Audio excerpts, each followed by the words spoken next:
És Nureddin Ziani, el president de la Unió de Centres Culturals Islàmics de Catalunya, per a qui el Centre Nacional d'Intel·ligència ha demanat l'expulsió del país. Segons ha explicat la seva advocada, l'ordre se li va comunicar quan van a sol·licitar la nacionalitat espanyola el 3 de maig. Se li va comunicar que se l'acusa d'atemptar contra l'ordre públic i la seguretat nacional.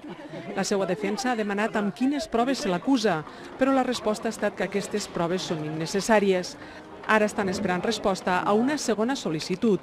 Que se l'acusa de voler crear una empresa halal per repartir en tota Catalunya, una altra de voler presentar o d'haver presentat a l'Ajuntament de Lleida un projecte de 300 vivendes i una mesquita, una llista de fets així que clar, no queda provat on està l'atemptat contra la seguretat nacional i l'ordre públic. Ziani és també director de l'Espai Catalano-Marroquí de la Fundació Nous Catalans, pròxima a Convergència Democràtica.